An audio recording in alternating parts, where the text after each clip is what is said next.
Ganesh, le dieu à tête d'éléphant, celui qui symbolise le savoir et la sagesse, est toujours accompagné d'un rat. Il est donc tout naturel que ce rongeur fasse l'objet d'un culte très particulier à Deshnok, au Rajasthan.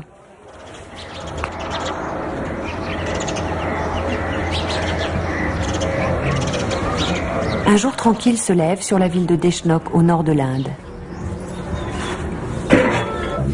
Un jour comme un autre pour Devidan et sa famille.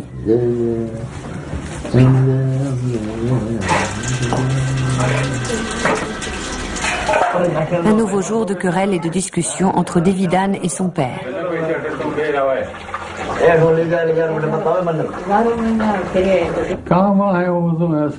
Un homme ne passe pas sa vie au temple. Bien sûr, c'est une très bonne chose de prier et d'honorer la déesse. Il faut nourrir les enfants du temple, c'est la tradition. Il faut le faire. Ce sont les enfants de Deshnok. Mais y rester du matin au soir, ce n'est pas une vie normale.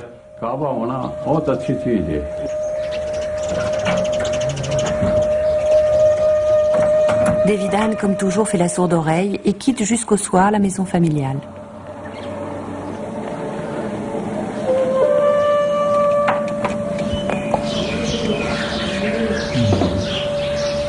Depuis 20 ans, il passe ses journées ici, au temple de la ville. Chaque jour, il y retrouve le brahman. Vivek est le prêtre du sanctuaire. Les brahmanes de ce temple changent chaque mois. On vient ici à tour de rôle. C'est la deuxième fois que je suis nommé. C'est pour moi un grand honneur d'officier dans ce lieu saint. Vivek est le fidèle serviteur de la déesse et de ses enfants, les rats. Ils sont ici depuis 5 siècles. À cette époque, la déesse Karnimata est une sainte femme. Un jour, l'un de ses enfants meurt. Karnimata supplie le dieu de la mort de le lui rendre. Mais il ne peut que le réincarner. Et l'enfant revint dans le corps d'un rat. Depuis ce temps, les rats sont les enfants sacrés de la déesse de Deshnok. Devidan les connaît tous. Pour eux, ses poches sont toujours pleines de gâteaux. Les enfants du temple se régalent, installés confortablement sur ses genoux.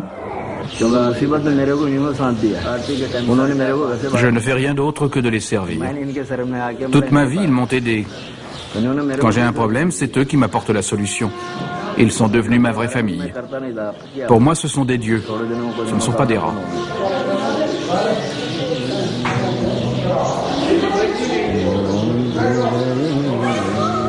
Dans la cour du sanctuaire, des trous ont été prévus pour abriter la vie de famille des surmulots.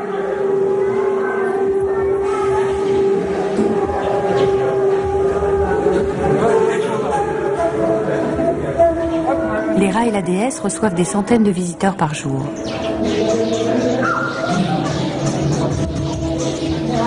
Ici, tout le monde doit marcher pieds nus.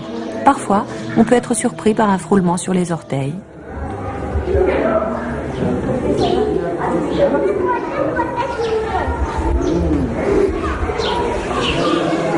Pendant son mois de service, Vivek le brahman ne doit pas quitter le temple. Chaque matin, sa famille le rejoint et s'installe dans les cuisines attenantes au sanctuaire.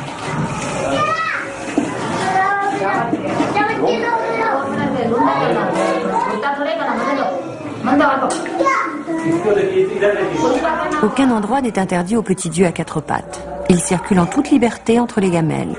Il participe même avec appétit à la préparation des repas.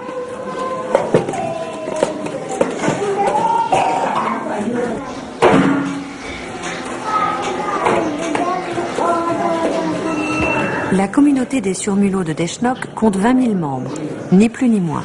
Depuis des années, la population est stable. Ils sont nourris à heure fixe. L'ordinaire, c'est du grain. Ils n'en raffolent pas. Par contre, ils se précipitent en rang serré sur des vasques remplies de lait.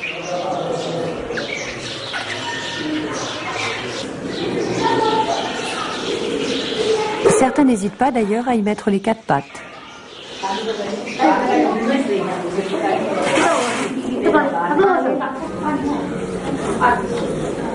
Vivek travaille tous les jours de 3 heures du matin à 7 heures du soir. Il ne s'accorde une pause que le temps d'un déjeuner avec sa femme et ses 6 enfants.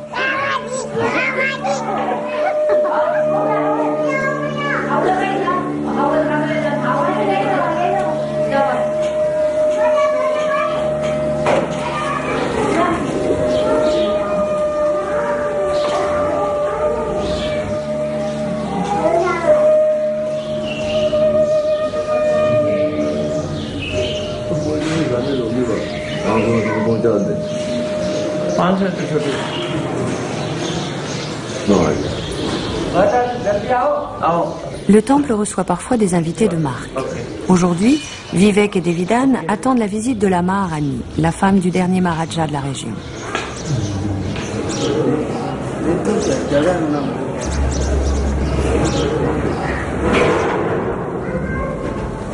La Maharani vient régulièrement prier Karni Mata. Elle n'oublie pas non plus l'offrande de grains au maître du sanctuaire. On raconte que la déesse fut la conseillère des princes et les aida durant de longues années à gouverner la province. La Maharani ne l'a pas oubliée. À la fin des prières, un servant offre à Devidan et aux fidèles une gorgée d'eau puisée dans la vasque des rats.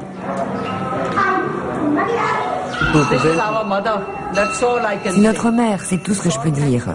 Sans elle, notre famille n'existerait pas. Qui êtes-vous par rapport à Karni Mata?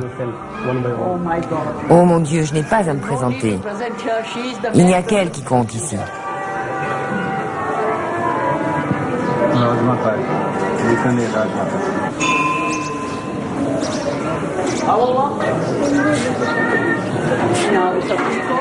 Du simple villageois à la famille royale, l'Inde entière vénère Karni Mata et ses enfants rongeurs.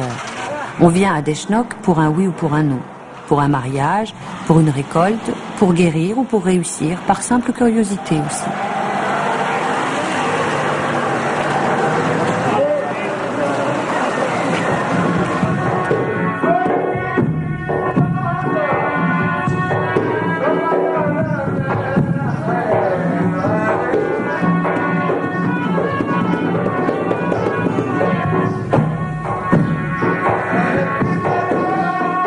Il a fallu au cours des siècles apprendre à gérer ce lieu saint comme une entreprise. Govind Lal supervise les finances, mais avant tout, il veille au confort et à la sécurité de ses 20 000 pensionnaires. Ces rats-là ne sont pas des rats ordinaires. Si un rat des champs voisins entrait ici, les rats du temple n'en feraient qu'une bouchée. Les gens ont beau leur donner beaucoup de gâteaux et de sucreries, ils ne deviennent jamais très gros. Et cela fait des années maintenant qu'il y en a le même nombre. On ne fait rien pour cela. Enfin, ces rats-là ne sont porteurs d'aucune maladie. On peut même boire l'eau qu'ils boivent. Je crois au contraire qu'ils nous protègent.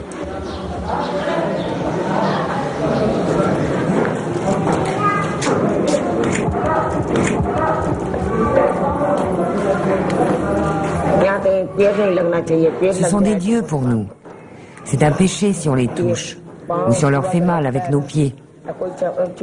S'ils meurent par notre faute, c'est un grave péché. La déesse elle-même l'a dit, si tu blesses un rat, tu blesses un homme. En effet, sous leur pelage gris se cache un homme ou une femme. Être réincarné en rat est ici la récompense suprême d'une vie de dévotion.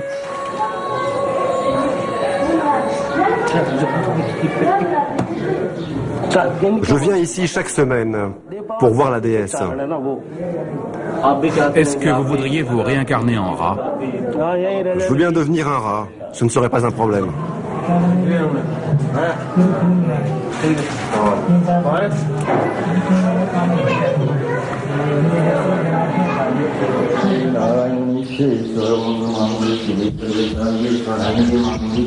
Devenir rat après sa mort, voilà le grand rêve caressé par beaucoup.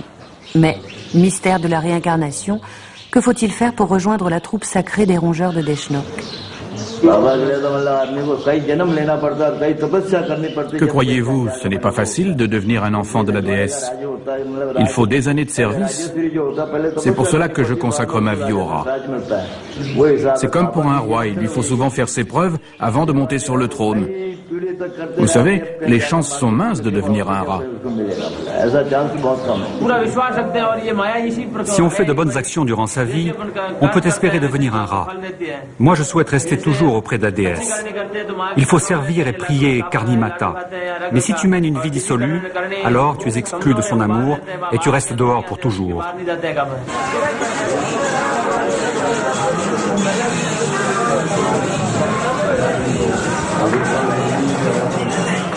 Vers 7 heures, Devidan a fini sa journée de serviteur des rats. À Deshnok, tout le monde le connaît. aussi bien le vendeur de fruits que le vendeur de souvenirs qui vend comme des petits pains les images polychromes de la déesse aux 20 000 enfants.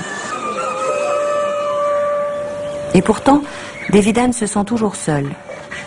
Personne ne partage son amour exclusif des rongeurs. L'histoire de la déesse est une croyance. C'est une foi aveugle qui vient de notre tradition. On veut croire qu'on renaîtra en rat. On aimerait bien. Mais personne ne peut dire ce qui se passe à l'heure de la mort. Quoi, devenir un rat? Comment pourrais-je devenir un rat? C'est une légende. On dit comme ça la réincarnation, mais que se passe-t-il après la mort? Personne ne le sait. Ni toi, ni moi. Les actions que tu fais déterminent ce que tu seras après. C'est ce que tu fais qui compte, c'est ça le karma. Alors devenir un rat, on ne sait pas. Très loin de ces polémiques humaines, les petits dieux du temple sont sereins. Pas un n'échangerait sa place. Eux, ils ont trouvé leur paradis sur terre.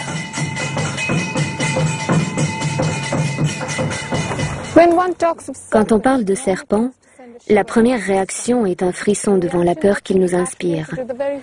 Mais les charmeurs du village de Rajpur au nord de l'Inde savent depuis toujours qu'un reptile peut devenir aussi amical qu'un chien ou un chat. Il suffit pour cela d'apprendre à lui parler.